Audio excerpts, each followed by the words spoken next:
Piecewise functions are not always continuous. Oftentimes, they have jump discontinuities, like this function has at x equals -2. We have a jump in our graph here. The function is not continuous at x equals -2. However, just because a function is a piecewise function doesn't automatically make it a function that's not continuous. There is a chance that the pieces of the function would line up and close that gap in between them. These pieces are lining up perfectly at x equals -2. Even though they're from two separate functions, they are lining up right there. The application of this is that if we are given these functions and we are able to adjust how far up either this function or this function is going, we want to make it so that these functions align exactly, because that's going to make it so that the functions are continuous. So the application of this is that if we're given a function like this and it asks us to find the value of k that makes h of x continuous, you'll see that we have k right here in our second function. One of our functions is x cubed minus x, and that's on the interval x is greater than or equal to -1. The other is -x/2 minus k, and that's for when x is less than -1. By adjusting this k value, we get to control how far up or down this part of the function shifts. And we want to make it so that it shifts exactly so that these pieces line up and close the gap at x equals -1. What we're going to do here is we actually need to use the definition of continuity to solve for k. Recall that for a function to be continuous at x equals c, three conditions must be met. F of c must exist, the limit of f of x as x approaches c must exist, and that limit must equal the value at the function. So in order to solve for k, we are going to proceed through our definition of continuity. First, f of c exists. Now, we know that c in this case is going to be equal to -1 because -1 is where our jump in the graph might be occurring. We're going to try to close that jump in this problem. So I'm first going to find f of -1. I need to plug it into the top function because that's where the domain restriction works. -1 is greater than or equal to -1. So I will do -1 cubed minus -1, which is really just -1 plus 1, which is 0. Now I need to find the limit as x approaches -1 of h of x. Now to find the overall limit at x equals -1, I need to find the left-sided limit and the right-sided limit. I'm first going to look at the left-sided limit as x approaches -1 from the left side of f of x. I'm going to have to use this lower function because that's where it's coming in from the left side when it's less than -1. So the limit of f of x as x approaches -1 from the left side is -1/2 minus k, which is equal to 1/2 minus k. Now I'm going to find my right side limit. Limit as x approaches -1 from the right side of f of x is equal to -1 cubed minus -1, which is -1 plus 1, or 0. So recall that for the limit to exist, the left-sided limit must equal the right-sided limit. 1/2 minus k needs to equal 0. And I can see that k is going to need to be 1/2. I'm going to box this because this is what I was actually solving for, but I am going to continue and do my third step of the definition of continuity, just to ensure that my function works when k is equal to 1/2. In my third part of the definition of continuity, I'm looking for the limit of f of x as x approaches c to equal f of c. So f of c, or f of -1 in this case, was equal to 0. So f of -1 equals 0 equals the limit as x approaches -1 of h of x. And sorry, I've been really inconsistent with whether I'm writing f of x or h of x in this case. It should really be h of x because h is the function that we're given. So I'm just going to quickly change that up here. This should be h of -1. So h of -1 equals 0 equals the limit of h of x as x approaches -1, which is also equal to 0, as we saw up here, when k equals 1/2. What we've essentially done here is made the pieces of this function line up so that at x equals -1, there's no longer a jump discontinuity.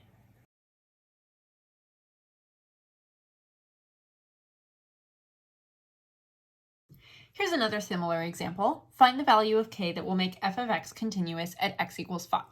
And here's our function for f. We see again that k is just a constant stuck at the end of one of our pieces of the piecewise function. So when we're going through our definition of continuity, first step is to find h of 5. I'm going to use this top function because this is the function for which 5 works in the domain restriction. I'm just going to substitute it directly in because I'm just finding the value of the function at 5. And that is equal to 5. Now I'm going to find the limit of f of x as x approaches 5. In order to do this, I need to find the left-sided and right-sided limit. The left-sided limit, x approaches 5 from the left side of f of x, I'm going to need to use this top function because this is where x is approaching from the left side. So I'll plug in 5 to the top function. And for the right-sided limit, limit of f of x as x approaches 5 from the right side, I will plug in 5 to this bottom function. And I get 10 minus k, which is not an actual value. What I need to do at this point, in order for the limit as x approaches 5 to exist, the limit on the left side has to equal the limit on the right side. So 5 has to equal 10 minus k. I can solve that equation and say k is equal to 5. That is my answer. I'm going to continue with the third step of the definition of continuity. F of 5 is equal to 5 is equal to the limit as x approaches 5 of f of x is also equal to 5. And that means that when k is equal to 5, this function is continuous because all 3 conditions are met. Another way that these types of problems may be presented is what I like to call the plugging the hole problems. So recall that a hole is another name for a point discontinuity at a rational function. Here is the equation of this function down here. I'm just going to factor this equation. And when I factor the equation, I see that I do indeed have a common factor in the top and the bottom, and that common factor is x plus 2. So I can cross it out, but that means that I have a hole at x equals negative 2. That confirms the graph. There's a hole at x equals negative 2. So the way that I would plug this hole is I would say there has to be a point at negative 2, 4. Or maybe I would say y has to equal 4 at the point when x equals negative 2. If I were trying to frame it up more like an equation, because y equals 4 is an actual equation. And what that would do would be to fill in the hole there, and now the function is continuous at every point on its domain. Here's an algebraic example of a plugging the hole problem. For what value of k is f of x continuous at x equals 2? We have this function up here when x is not equal to 2, which indicates to me that there's probably a hole at x equals 2, and then we have k when x equals 2. So let's go through the definition of continuity to solve this. First, we need to find f of 2. F of 2 is equal to k. Next, we need to find the limit as x approaches 2 of f of x. And in order to find this actual limit, what we're going to need to do is come over here and bring this top function. We have f of x equals rad x plus 7 minus 3 over x minus 2. And what I'm going to need to do here is I'm first going to try direct substitution and see if I can directly plug in x equaling 2. If I plug in x equaling 2, though, I get a denominator of 0, which is going to be a bit of an issue. So I'm going to need to multiply by the conjugate in order to get the function into another form where I can plug in x equals 2 and actually get an answer. So I'm going to multiply top and bottom by x plus 7 plus 3.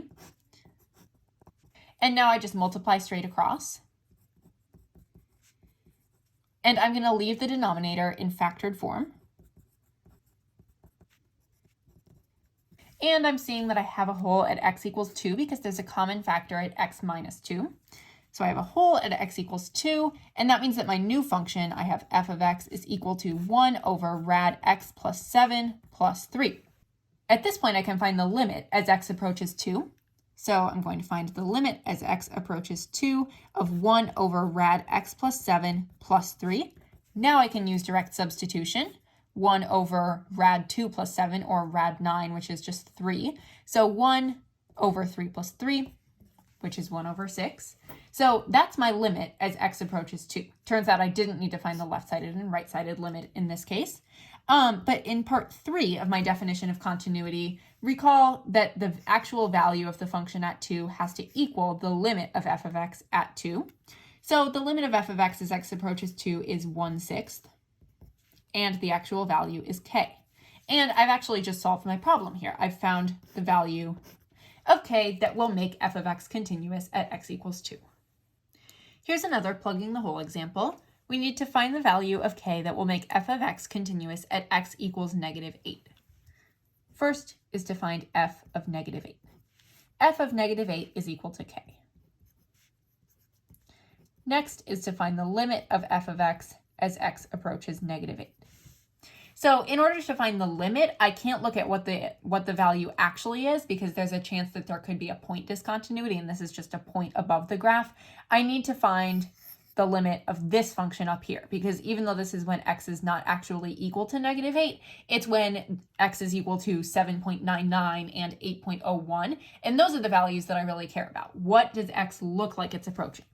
So over here, I'm going to find the limit as x approaches -8 of x squared plus 4x minus 32 over x plus 8. And now I factor because it's a rational function.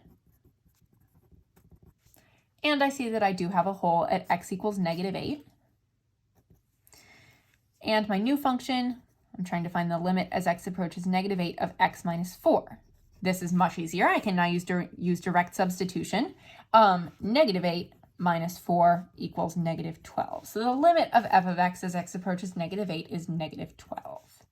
In part 3 of my definition of continuity, I know that the actual value of the function at -8 must equal the limit of f of x as x approaches -8. So k must equal -12. When k equals -12, the function is continuous at x equals -8.